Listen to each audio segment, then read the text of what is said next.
नमस्कार. भारताच्या स्वातंत्र्य लढ्यातील सर्वात धाडशी आणि प्रेरणादायी व्यक्तिमत्व म्हणजे झाशी राणी लक्ष्मीबाई.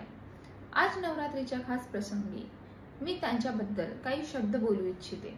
तर राणी लक्ष्मीबाई यांचा जन्म 19 नोव्हेंबर 1828 रोजी वाराणसी येथे झाला.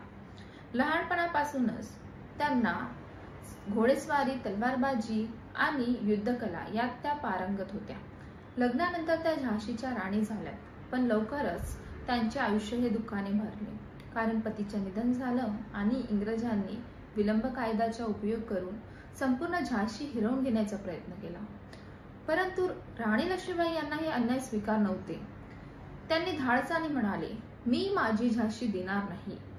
हे फक्त शब्द नव्हते, तर हे एक त्यांचा दृढ निश्चय होता आणि त्यांनी संपूर्ण देशाला धैर्य दिले.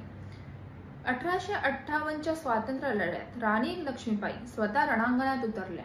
त्यांनी घोडस्वारी केली, दोन्ही हातात तलवार घेतली आणि इंग्रजांना लढा दिला.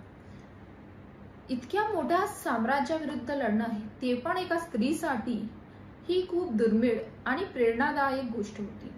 शेवटी 18 जून 1858 रोजी ग्वाल्हेरमध्ये शौर्याने लढताना राणी लक्ष्मीबाई यांचे निधन झाले. त्यांचे बलिदान वाया गेले नाहीत, तर त्यांच्या संघर्षाने अनेक भारतीयांना स्वातंत्र्याचा लढा देण्याची प्रेरणा दिली.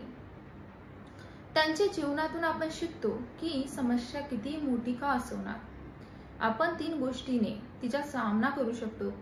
ते म्हणजे धैर्य, आत्मविश्वास आणि देशप्रेम.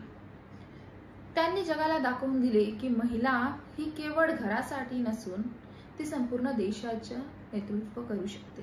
राणी लक्ष्मीबाई खरोखरच एक भारतीची शूर कन्या होती. त्यांच्या धाडसाची कहाणी नेहमीच प्रत्येक भारतीयाच्या हृदयात राहणार. धन्यवाद.